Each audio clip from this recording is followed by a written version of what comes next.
இல்ல அதான் நம்ம புரிஞ்சுட்டீங்களா? அதாவது எப்படின்னா அமைதிங்கிறது கிடையாது. அமைதிங்கிற சூழல வந்தாலும் சிலது செயல்பட முடியாது. சில நேரங்கள் உங்களுக்கு வேகம் வர வேண்டியிருக்கும். வேகம் வந்தாதான் செயல்படவே முடியும். அமைதியா இருந்தா செயல்படவே மாட்டீங்க. ஒரு டென்ஷனான சூழல் உங்க பிசினஸ் ஏதோ ஒரு ப்ராப்ளத்துல மாட்டிக்கிட்டு நீங்க அமைதியில இருக்கீங்கன்னு சொன்னா அட்டன் பண்ணவே மாட்டீங்க.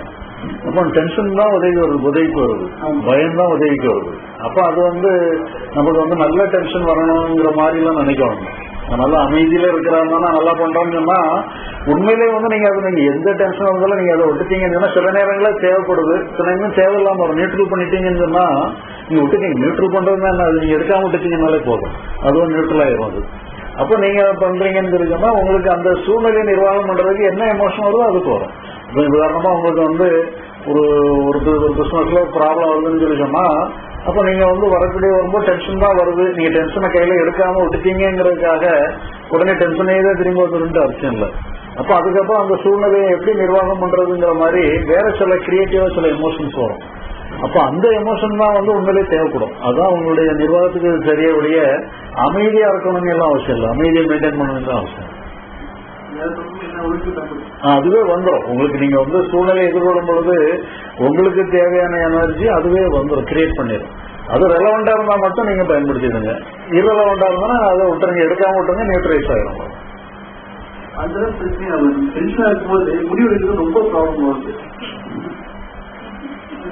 இது இதுக்கு நீங்க உங்களுக்கு டென்ஷன்ல இருக்கிறது அப்படி வந்துச்சுனாலே அந்த டென்ஷன் அந்த சூழ்நிலைக்கு சரியில்லைங்கிறதுன்னு அர்த்தம். இப்போ டென்ஷன் கரெக்டா இருந்தீங்கன்னா நீங்க அதை எடுத்திருப்பீங்க. அப்ப அது இரலவெண்டா இருக்குதுங்கும் போது முடிவு எடுக்க முடியல. அப்ப டென்ஷன் உதவி பண்ணல. அப்ப நீங்க டென்ஷனை நீங்க மைனஸ் நீங்க எப்படி இருந்தாலும் அதை நீங்க டென்ஷனை கையில எடுக்க வேண்டிய அவசியம் இல்லை. டென்ஷனை நீங்க கையில எடுக்கலங்கும் பொழுதே அப்ப சூழ்நிலையை எப்படி எதிர்கொள்ளணுங்கிறது அதுவே கிரியேட் பண்ணும். அப்ப அதுக்கு நீங்க ஒரு வாய்ப்பு கொடுங்க. அதுவே உங்களுக்கு வேண்டிய எமோஷன் உங்களுக்குள்ள கிரியேட் பண்ணிடும். அமைதியா இருக்கணும்னு சொன்னா நீங்களெல்லாம் கிரியேட் பண்றீங்க. அது அந்த சூழ்நிலையை கிரியேட் பண்ணும். உங்களுக்கு வேண்டியது சூழ்நிலையை கிரியேட் பண்ணும். இப்ப நாய் ஒரு ஃப்ரெண்ட்லி ரிலேஷன்ஷிப்பை கிரியேட் பண்ணணுங்கிறது அதுவாக கிரியேட் பண்ணிச்சது. அந்த இடத்துல அந்த எமோஷன் அப்படி வருது, அதுவாகவே கிரியேட் ஆயிருது. அதனால அந்த சூழ்நிலை அதுவாகவே அதுக்கு தகுந்த எமோஷன் அதுவாகவே வந்துடும். என்ன பண்ணணுங்கிறது உங்களுக்கே தோணிடும்.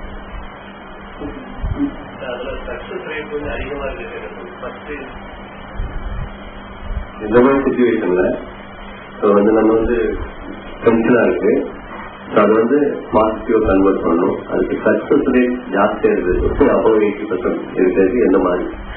இல்ல அது என்னன்னு சொன்னா நீங்க எந்த செயல இருந்தாலும் அந்த செயலை நீங்க அதிலே ஈடுபட்டுட்டீங்கன்னா நீங்க ஒன் வித் தி ஆக்ஷன்ங்கிற மாதிரி அந்த ஒரு ஈடுபாடோட செயல்படும் போது அப்போ கிட்டத்தட்ட நீங்க இந்த செயலையே தியானமா பண்ண ஆரம்பிச்சிருங்க. எந்த செயலை எப்படி பண்ணணுமோ அதோட நீங்க முழுக்க பொருந்திடுறீங்க.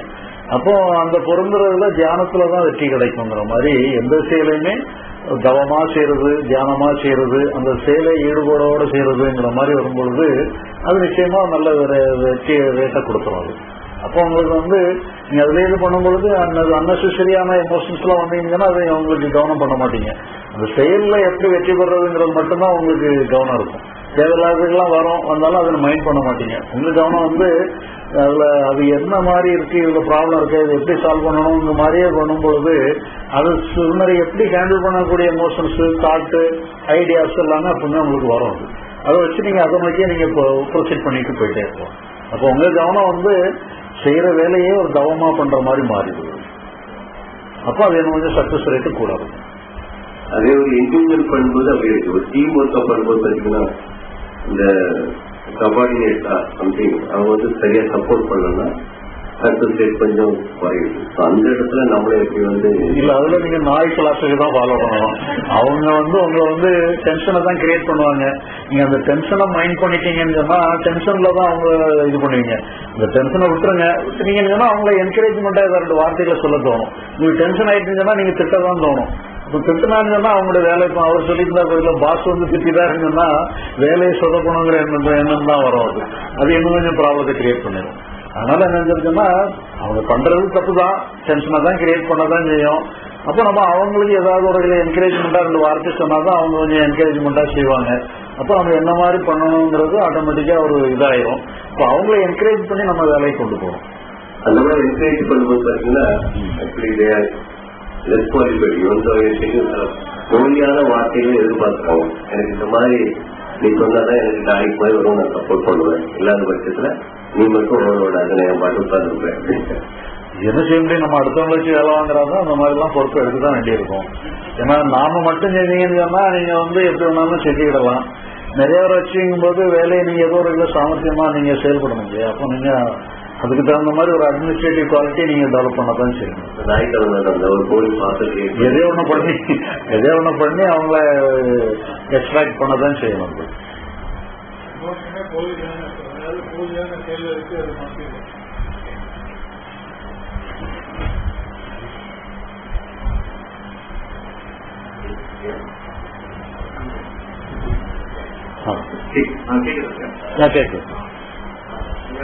எங்களுடைய ஜர்னிலையும்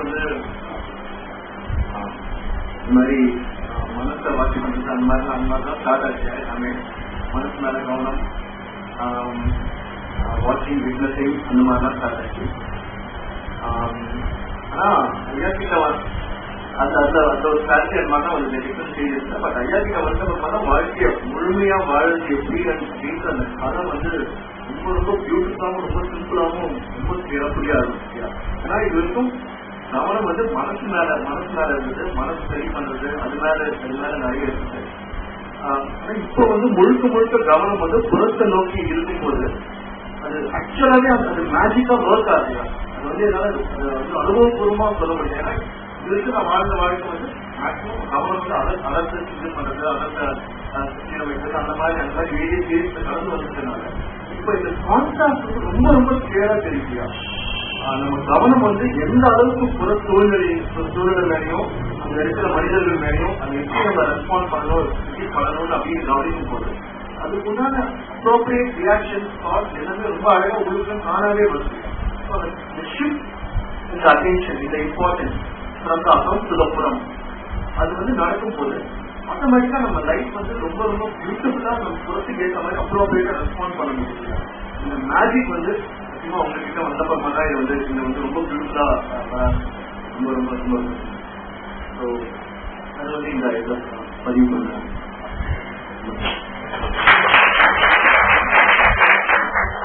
இப்ப நீங்க சொல்றது புறத்துல வாட்ச் பண்ணுவீங்க, அக்கத்தை வாட்ச் பண்ணுவீங்களா, எது சொல்றீங்க புரியுங்க?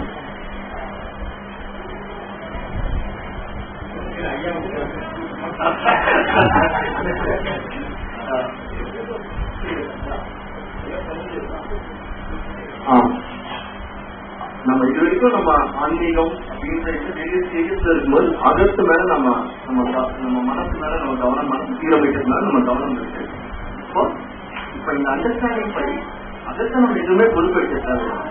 நம்ம முழு பொறுப்பும் நம்ம முழு கவனம் புறத்து மேல வந்தது, புற செயல்கள் மேலும் புற சூழ்நிலைகள் நிறைய வந்ததுனால முழு கவனம் புற சூழ்நிலை மேல வரதுனால அதுக்குண்டான அப்ரோப்ரியேட் எமோஷன்ஸ் அண்ட் ரியாக்ஷன் அதுக்கு தானாவே வந்தது.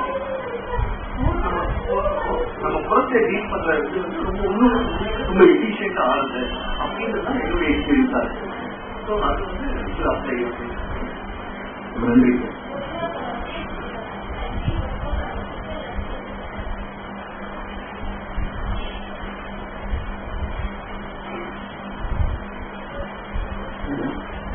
பெங்களூர் ரமேஷ் இருக்காங்க, அவர் ரிசன் பண்ணிருக்காரு. எவ்வளவு பண்ணிருக்காரு? சரி. அவருடைய கேள்வி என்னன்னா, நீங்க ஐய பத்தி பேசுறீங்க, இன்னர் ஐய அது பொறுப்பு இல்லாம இருக்கணுங்கிற மாதிரி சொன்னீங்க. அது எப்படி வேணா இருக்கலாம்னு சொல்றீங்க. இந்த இன்னர் ஐய பத்தி அவருடைய நேச்சர், அவருடைய குவாலிட்டியை பத்தி கொஞ்சம் சொல்லுங்கன்னு சொல்லியிருக்காங்க. நான்கிற உணர்வு, ஐ கான்சியஸ்னஸ்ங்கிறது எல்லாமே அது புறத்தோட சார்ந்திருந்தாலும் சரி, அகத்தோட சார்ந்திருந்தாலும் சரி, நான்கிறது இருக்கிறதே நம்ம மனசுலதான் இருக்கு. அதனால அது புறத்தோட ரிலேட்டடா இருந்தாலும் சரி, அகத்தோட ரிலேட்டடா இருந்தாலும் சரி, நான்கிறது முழுக்க முழுக்க அகத்தோட சேர்ந்ததுதான், மனசோட சேர்ந்ததுதான். இது மனசுல மட்டும்தான் நான் இருக்கு, மனசு இல்லாம நான்கிறதே கிடையாது. ஆனா அது என்னன்னு தெரிஞ்சோம்னா, இப்போ மனசுக்குள்ள அந்த நானுக்கு ஏதாவது பொறுப்பு இருக்கா தெரிஞ்சோம்னா, நம்ம ஏற்கனவே உதாரணம் சொன்னோம். இப்ப நீங்க ஒரு ரோட்ல நடந்து போயிருக்கீங்கன்னு சொல்லி சொன்னா வெஹிக்கிளுக்கு விலக வேண்டிய அவசியம் இருக்கு. ஆனா அதே நேரத்துல நம்ம அகத்துக்குள்ள பொருட்படுத்தணும்னு சொன்னா நாம விலகிற வேலையை என்னன்னு சொன்னா துன்பத்திலிருந்து விலகணும், பயத்திலிருந்து விலகணும்னு சொல்லி உள்ளேயுமே நாம விலகிறதுக்கு பாக்குறோம். உள்ள நமக்கு விலக வேண்டிய அவசியம் இல்லை. உள்ள எல்லாமே ஒண்ணுதான். மைண்டுங்கிறது ஒரு டோட்டல் ஒரே மைண்டு தான். மைண்டுல 2 கம்பார்ட்மெண்ட் 3 கம்பார்ட்மெண்ட் எல்லாம் கிடையாது. எமோஷனுக்கு ஒரு மனசு, நான்கிறதுக்கு ஒரு மனசுன்னு சொல்லி 2 மனசு கிடையாது. ஒரே மனசுலதான் நிறைய பல விதமான அம்சங்கள் இருக்கு. நான்கிற அம்சம் இருக்கு, எமோஷன்கிற அம்சம் இருக்கு. இது நம்ம கனவுங்கிற கேரக்டர்ல பார்க்கும்பொழுது கரடி வருது, நான் இருக்கு, காடு இருக்கு, எல்லாமே இருந்தாலும் எல்லாமே கனவு தான். அதுல எதுவுமே கனவுக்கு அப்பால் ஒண்ணுமே கிடையாது. எல்லாமே கனவுல உள்ள கேரக்டர் தான். இப்ப கனவுல உள்ள கேரக்டர் ஒரு கேரக்டர் இன்னொரு கேரக்டர் டாமினேட் பண்ணணுங்கிற மாதிரி எல்லாம் கனவையும் மாற்றி அமைக்கணுங்கிற மாதிரி எல்லாம் ஒன்றும் கிடையாது. அதனால கனவுங்கிறது டோட்டலான ஒரு கனவுங்கிற மாதிரி எடுத்துக்கிட்டோம். அதே மாதிரி மைண்டை பொறுத்தளவுல நான்கிறதுக்கு இம்பார்ட்டன்ஸ் கொடுத்து அது மற்ற எமோஷன்ஸ் எல்லாம் மாற்றி அமைக்கணுங்கிற மாதிரி போராடி இந்த நான்கிறதுக்கு ரெஸ்பான்சிபிலிட்டி கிரியேட் பண்ணக்கூடாது. அவ்வளவுதான். இப்போ அதே நேரத்தில் நான்கிறது மனசுலதான் இருக்குது, அது புறத்துக்கு அந்த ரெஸ்பான்சிபிலிட்டி வேணும். இந்த நான்கிற ரெஸ்பான்சிபிலிட்டி எடுத்தாதான் நம்ம காருக்கு விலக முடியும், வேற ஏதாவது வெஹிக்கிள் வந்தாலும் அதுக்கு விலக முடியும். அதுல புறத்துக்கு நம்ம ஏதாவது செயலா இருந்தாலும் கூட அந்த செயலை எக்ஸிக்யூட் பண்றதுக்கு இந்த நான்கிறதுக்கு ரெஸ்பான்சிபிலிட்டி இருந்தால்தான் செயல்பட முடியும். அகத்துக்கு இந்த மாதிரி ரெஸ்பான்சிபிலிட்டி எடுத்தோம்னா பிரச்சனை கிரியேட் பண்ணிடும். அதனால அது அகம் நான்கிறது எப்பவுமே அது புறத்தோட ரிலேட் பண்ணாலும் சரி, அது அகத்தோட ரிலேட் பண்ணாலும் சரி, நான் இருக்கிற இடம் மனசுதான். அது மனசுக்குள்ள மட்டும்தான் இருக்குது. ஆனா அது இருந்தாலுமே கூட இருக்கிற இடத்துல அதுக்கு வேலை கிடையாது. அது வெளியே மட்டும்தான் அதுக்கு வேலை இருக்குங்கிற மாதிரி இருக்கு.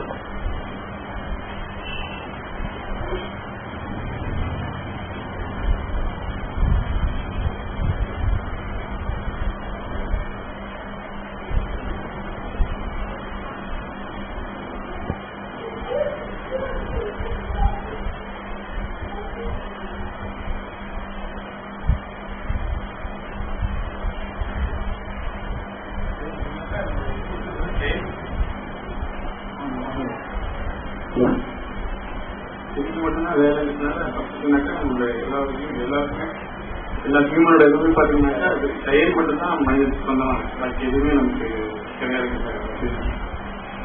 இல்ல, செயல் மட்டும்தான் சொந்தமானது. பட் இருந்தாலும் நம்ம மனசோட ரிலேட் பண்ணாலும் முடியாதுல்ல. நீங்க செயல் மட்டும்தான் கூட மனசு ரிலேட் ஆயிருது. இந்த ரிலேட் ஆகிற மனசை நம்ம டீல் பண்றதுதான் ப்ராப்ளம். இப்ப நம்ம நம்ம செயலை மட்டும் டீல் பண்றதுங்கிறதுக்காக ஆன்மீகமே கிடையாது. ஆன்மீகமே மனசை டீல் பண்றதுக்காக தான். செயலை மட்டுமே நம்ம கடைசியில் என்னன்னு ஆன்மீகங்கிற பேர்ல மனசை டீல் பண்ணி மனசை புறக்கணிச்சிடறோம். புறக்கணிச்சிட்டு உண்மையிலே செயலுக்கு மட்டும் வந்துடுறோம். அப்போ முதல்ல நமக்கு மனசை டீல் பண்றது அவசியப்படுது. செயல் மட்டும்தான் வேணுங்கிறத கூட நம்ம மனசுல அந்த முடிவுக்கு வர வேண்டியிருக்கு. அந்த முடிவுக்கு வர்ற வரைக்கும் மனசை நம்ம தனியா எடுத்து மனசை டீல் பண்ணி மனசை புரிஞ்சுக்கிட்டு மனசுல அப்பால் வந்துடணும். அந்த அளவுக்கு இருந்தாலும் நம்ம அண்டர்ஸ்டாண்டிங் அங்கே வேலை செய்யும். இல்லைன்னு சொல்லிச்சோம்னா நம்ம இப்போ கொஞ்ச நேரம் அங்கே இருக்கும், பிறகு இங்கே இருப்போம், அங்கேயுமே மாறிட்டு இருப்போம். அக்கத்தில் லயமாகவும் புறத்தில் லயமாக தான் இதே அக்கத்தில் லயமாயிட்டா மாட்டிக்கணும். லயமாயிட்டோம்னாக்கா அதில் டிஃபரெண்ட் ஆகும். அதாவது லயம்ங்கிறது எப்பவுமே மனசுலதான் இருக்கு. அந்த மனோலயம் நீங்க புறத்துக்கு சாதகமா பயன்படுத்திடுங்க. இந்த மனோலயத்தை அகத்துக்கு சாதகமா பயன்படுத்த பார்க்க வேண்டாம். நீங்க எப்பவுமே மனோலயத்துல மெயின்டைன் பண்ணி மனோலயத்தை மெயின்டைன் பண்ணணுங்கிற அவசியம் இல்லை. மனோலயங்கிறது மனசோட சம்மந்தப்பட்டதுதான். மனோலயங்கிறது புறத்தோட சம்மந்தப்படல. ஆனா அது அந்த மனோலயத்தை நீங்க புறத்துக்கு சாதகமா பயன்படுத்திடுங்க. மனோலயம்ங்கிறது நமக்கு ஒரு வருத்தமே வருதுன்னா கூட அது ஒரு மனோலயம் தான். அது புறத்துக்கு தேவையில்லைன்னா அந்த மனோலயத்தோட விட்டுறலாம். அந்த மனோலயத்தை எடுத்து செயல்படணும்னு அவசியம் இல்லை. அதே நேரத்தில் அகத்தை பொறுத்தளவுல மனோலயங்கிற வேலையே தேவையில்லை. அது நேச்சுரலா மனோ நாசத்துக்கு தான் போகணும். அங்க மனோலயம் எந்த வகையிலையும் உதவி கிடையாது. ஏன்னா அது லயத்துக்கு நம்ம ஒரு இம்பார்ட்டன்ஸ் கொடுத்தோம்னா நல்ல உணர்வுல லயமாக இருக்கணும், மோசமான உணர்வை விட்டுறணுங்கிற மாதிரி அங்க ஒரு டுவாலிட்டியை கிரியேட் பண்ணிக்கிட்டே இருக்கும். அதில் அகத்தை பொறுத்தளவுல மனோ நாசம் மட்டும்தான் கரெக்டுங்கிற ஸ்டேட்டுக்கு வந்துடணும். புறத்தை பொறுத்தளவுல மனோலயத்தை நம்ம பயன்படுத்திக்கலாம். மனோலயம் தேவைப்படும். ஏன்னா மனோலயம் இல்லாமல் நீங்க எந்த வேலையுமே செய்ய முடியாது. அப்போ மனோலயத்தை பயன்படுத்தி புற செயல்களில் ஈடுபடலாம்.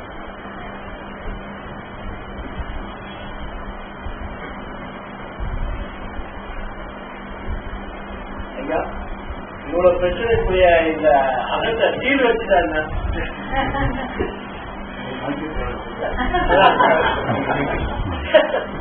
ஏன்னா தெரிஞ்சது தெரியாம உள்ள போய் டிஸ்டர்ப் பண்ணிடுறாங்க. அந்த சீல் வைக்கிற வேலையும் மனசுல எடுத்துக்கிடுது, அதான் பிரச்சனை. நான் சீல் வச்சிடுறேன்னு சொல்லி மனசு கிளம்பிடுது, அதான் ப்ராப்ளம்.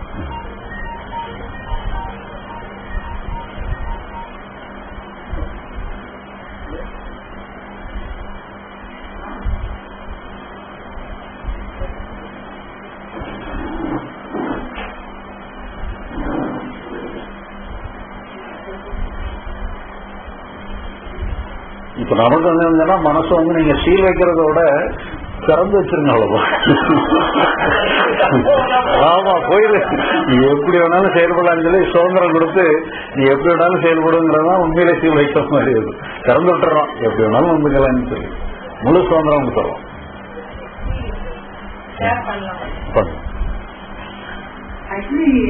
வணக்கம். நான் மே 7ஆம் தேதி இங்க வந்துட்டு இருக்கேன். ரொம்ப அந்த பயணம் வந்து ரொம்ப சுவாரஸ்யமாகவும் ரொம்ப ரொம்ப நல்லா இருந்தது. அதனால நான் எக்ஸ்பிரஸ் கூட பண்ண செய்யல, அது வார்த்தையே இல்லை தமிழ்ல, எந்த லாங்குவேஜ். எனக்கு இப்ப ஐயா சொன்ன மாதிரி இந்த உணர்வுகள்ல ஒரு பயன்ற உணர்வு போன வெள்ளிக்கிழமை ஒரு பாம்பு ஒண்ணு வந்து காலையில ஒரு 10 மணிக்கு. அப்ப அந்த பாம்பு வந்தப்ப நான் தான் உட்காந்து நான் படிச்சுட்டு இருந்தேன். ஏதோ ஐயாவோட ஏதோ ஒன்று படிச்சுட்டு இருந்தேன். சும்மா எட்டி பார்த்த பாம்பு வந்தது. உண்மையாவே பயம் வந்தது. அப்ப பயம் வந்தப்ப கூடவே நம்மளுக்கு பயம் வருது, ஓகே அது நார்மல். ஐயா அடிக்கடி வேற இந்த பாம்பு எக்ஸாம்பிள் நிறைய சொல்லியிருக்காங்க.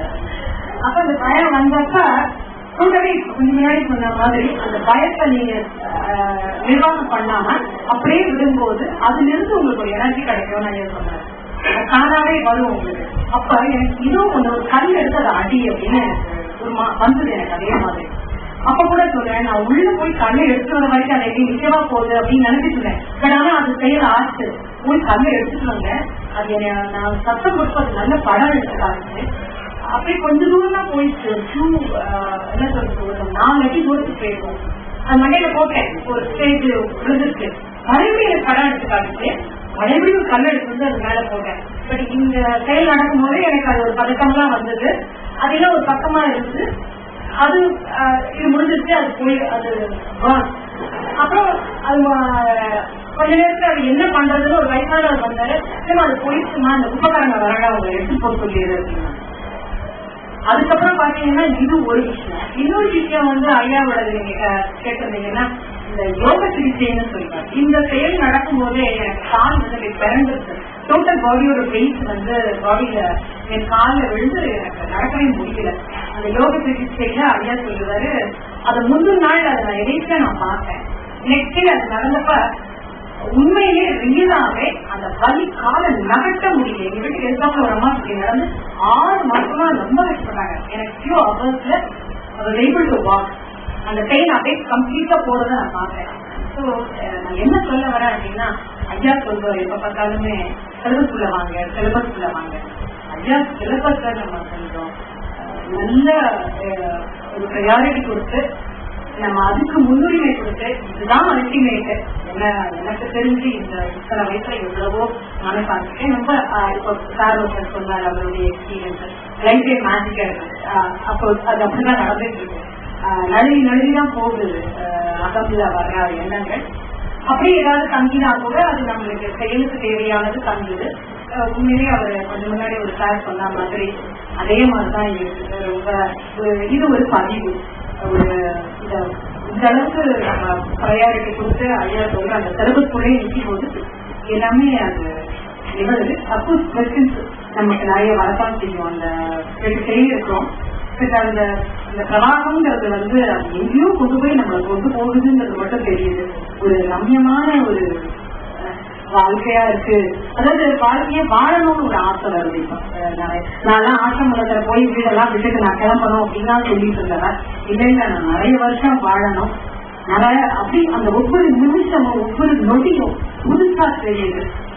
இந்த பதிவை நான் பதிவு பண்ணணும்னு விருப்பப்பட்டேன். எனக்கு இந்த மாதிரி ரொம்ப நன்றி.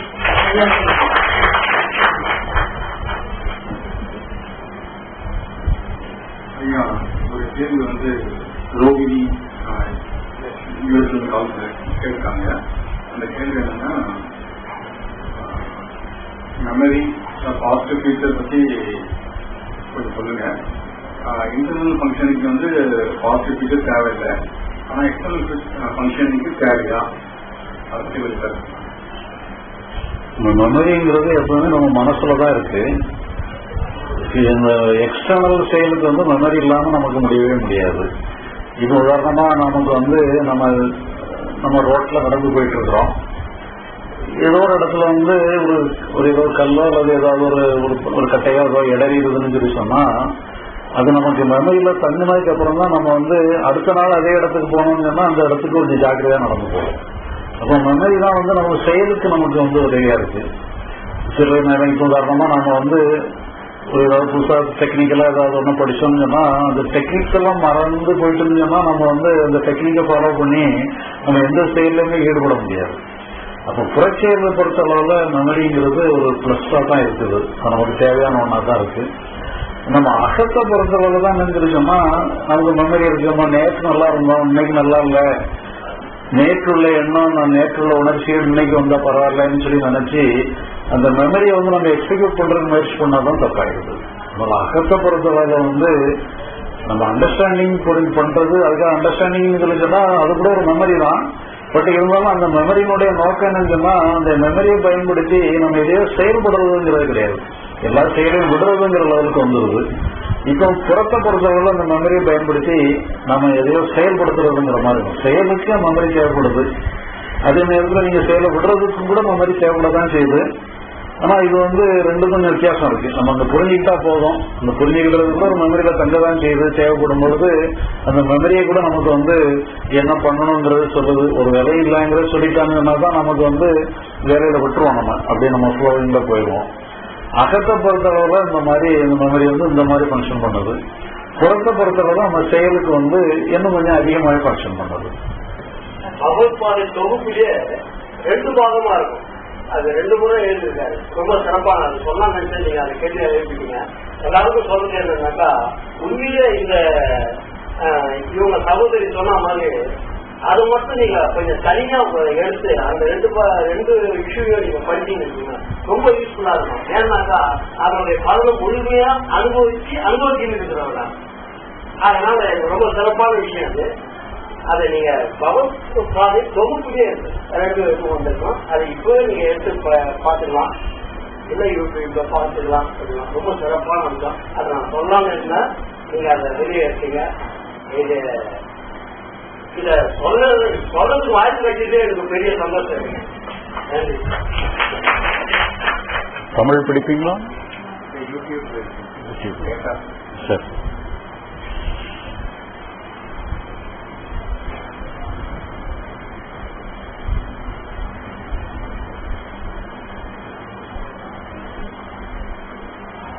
பொருளை பார்க்கிறோம், அந்த பார்த்தது இந்த நிகழ்வு நான் பார்க்கிறேன் என்போது அந்த நான் வந்து அது ரொம்ப சிம்பிளா இருக்கும். அது இந்த நேரத்துல அதை நான் பதிவு பண்ணிடுறேன். ரொம்ப சிம்பிளா இருந்ததுனால பார்த்தது எனக்கு வந்து நிகழ்வு, நான் பார்க்கிறேன் என்போது அது நான் வந்து ரொம்ப சிம்பிளா ஆரம்பத்திலேயே இருக்கு.